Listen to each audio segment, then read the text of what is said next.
Selanjutnya kita menyelesaikan segmen DB dan kita mengambil dari posisi C dan ini potongannya dan terlihat, dan kita menghitung X itu dari titik D mulainya, jadi supaya lebih memudahkan, dan dari C ke D 6. Dan ini sisi bawah kolom masih kita ikutin ya, hingga ini adalah arah positif untuk PX, ini arah positif untuk MX, dan ke arah atas ini adalah PX. Ini untuk segmen DB atau BD. Nah, ini akan memudahkan kenapa kita mengambil dari segmen CD, karena dari titik C maksud saya, karena di segmen CD tadi kita sudah memiliki persamaannya, hanya perubahan sekarang ada angka 2 ini atau gaya 2 ini sudah termasuk di dalam potongan, sebelumnya enggak. Jadi di arah vertikal itu tidak ada perubahan karena tidak ada penambahan gaya. Berarti ini PX itu masih tetap persamaannya PX sama dengan minus 66,3 karena hanya ada PX dan 6,3 di arah horizontal, baik di segmen CD ataupun di segmen DB. Untuk yang horizontal, untuk mendapatkan gaya aksial, ini sudah ada perubahan karena sekarang ada gaya 2 di titik D yang ikut berkontribusi di persamaannya. Jadi yang horizontal ada reaksi peretakan ke arah positif 2 dan ada negatif 2 gaya di D, dan arah Vx ke kanan sama dengan 0. Jadi Vx nya sekarang jadi 0 untuk segmen DB atau BD ya. Sebelumnya adalah minus 2, sekarang ada nilainya 0. Kemudian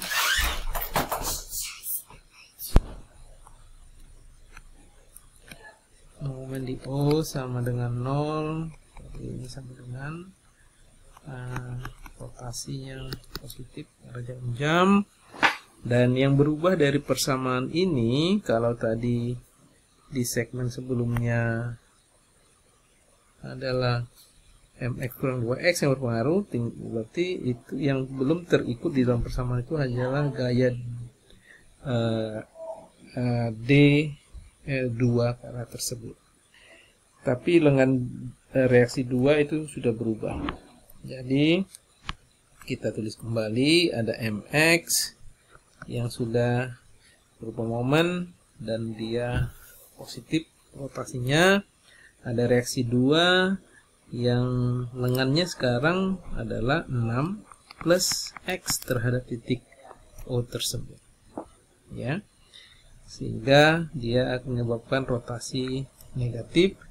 Dan kemudian ada gaya yang 2 ya di titik D ini tadi ya, itu dia lengannya X, dia mengitari positif.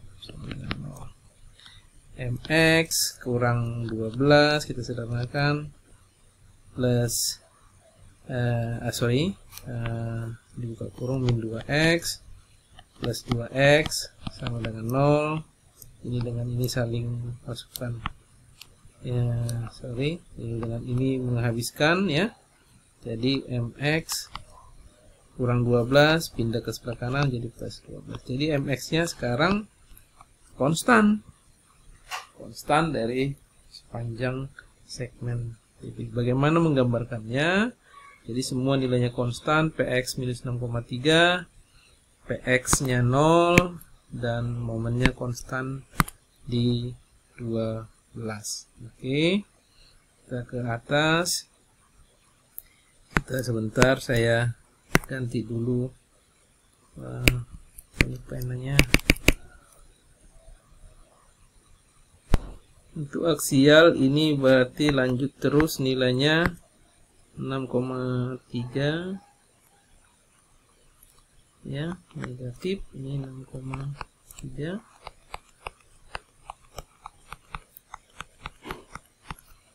Oke, kalau digeser dia sekarang jadi 0 ya. Tidak ada di situ, dan momen dia konstan 12. Jadi ini jadi merata.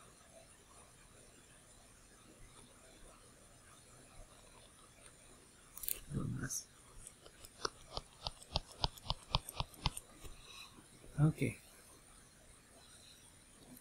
Jadi kadang ini repotnya kalau kita menggambarkan gaya, diagram gaya di portal, di pertemuannya itu jadi ada dua diagram yang saling beririsan.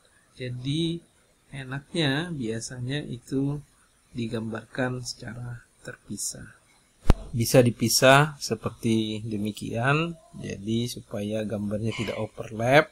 Ini segmen untuk CD, B, dan ini yang untuk AB ya. Itu bisa juga dilakukan supaya tidak terlalu padat ya. Itu kemudian ada beberapa hal yang ingin saya sampaikan kembali. Terlihat di sini bahwa walaupun dia portal itu momen itu selalu harus nyambung di pertemuan titiknya. Ini 12 di segmen AB dan di segmen BDC juga momennya 12. Itu memperlihatkan bahwa hitungan kita sudah benar ya. Terus hal ini sudah kita selesaikan ketiga bidangnya. Ini bidang aksial, bidang geser, dan bidang momen. Oke, terima kasih. Ya, selanjutnya kita akan coba membahas satu soal lagi untuk portal. Untuk contoh soal ini ada satu hal yang menarik setelah semua reaksi peletakan diperoleh untuk mendapatkan gaya-gaya dalamnya bidang geser, bidang momen, dan bidang aksial. Perhatikan coba gaya yang 20 kilonewton. Ini ketika kita menggambarkan menghitung reaksi peletakan, itu dia sangat mudah untuk mencari lengan gayanya. Tidak perlu diuraikan menjadi X dan Y, dan dia memang sudah ada posisi horizontal. Tapi ketika kita nanti mencari gaya-gaya dalam, gaya-gaya dalam itu harus selalu tegak lurus dengan batangnya. Jadi kalau misalkan ini diagonal ya, misalkan saya mau mengambil potongan untuk segmen AB ya.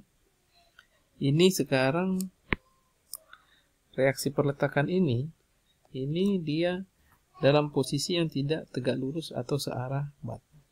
Itu harus diuraikan menjadi tegak lurus dan searah batang menggunakan prinsip-prinsip yang kita pahami kemarin. Dan juga ketika misalkan kita bekerja untuk segmen BC ya, ini tadi A, ini X misalkan.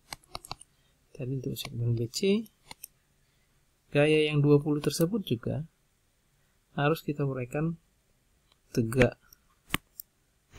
lurus atau searah gaya atau searah batang. Ini akan demikian juga. Kenapa? Karena yang namanya aksial itu selalu searah dengan batangnya, dan geser itu harus selalu tegak lurus dengan batangnya. Kalau momen yang tidak berpengaruh ya.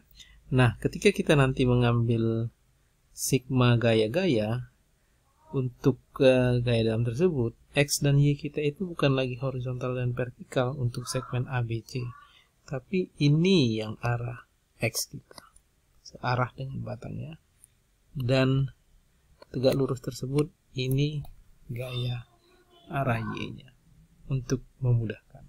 Ya, dengan pemahaman itu saya akan memulai persoalan ini untuk segmen AB, dan kita akan secara perhitungan kita akan menghitung X-nya itu dari titik A. Makanya ini perhitungannya X1. Nanti pada saat kita mengerjakan segmen BC kita menghitung dari B, tapi untuk segmen CD lebih mudah kalau kita hanya memperhatikan potongan sebelah kanan, ya, ini, dan kita akan menghitung arah X dari titik D. Oke, kita mulai dulu segmen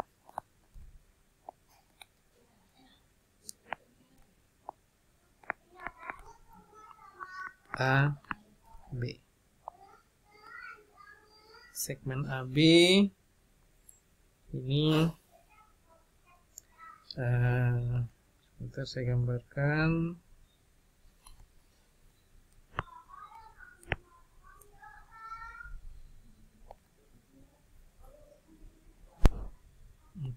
Oke,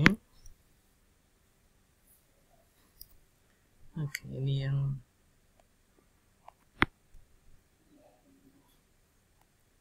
terletaknya 9,2, dan ini kita arahkan ke sana nilainya X, ya, dan ini adalah PX. Kalau ini serat bawahnya kita asumsikan, berarti ini arah PX dan MX, ya. Dan berapa X-nya? Ini berarti panjang diagonalnya. Kalau ini kemiringannya 1,1 berarti 45 derajat. Ini berarti 3/2, karena ini 3, ini juga pasti 3, 6 total sampai C, horizontal dan vertikal. Berarti itu X-nya itu dari mulai 0 sampai 3/2. Oke, itu ya. Nah, sekarang ini kita akan menguraikan 9,2 ini menjadi komponen yang searah dengan gayanya dan tegak lurus dengan batangnya, ya, ke arah sini ataupun ke arah yang arah dengan batang. Bila gaya yang 9,2 itu diuraikan kepada sumbu tersebut, itu harus uraiannya itu 90 derajat di sini. Jadi bagaimana kita menguraikannya? Perhatikan segitiga yang, sebentar saya ganti warnanya, kalau saya arsir ini, perhatikan segitiga yang ini, ya. Itu kan berarti yang 9,2 itu adalah sisi miringnya. Jadi kalau kita mau cari yang searah dengan yang sisi ini, kayak yang tegak lurus dengan batang AB tadi, ini berarti pakai geometri. Kalau ini 3, ini 3, kan geometrinya 3/2. Berarti dengan cara yang sama, kalau kita mau mendapatkan ini, geometri yang mau kita cari 3, referensinya 3/2 kali 9. Ini mati, 9 bagi akar 2. Ntar saya hitungkan, 9 bagi akar 2 atau sekitar 3, bukan akar 2, 1,41. Itu berarti sekitar dapatnya itu 6,5. Dengan cara yang sama, yang ini juga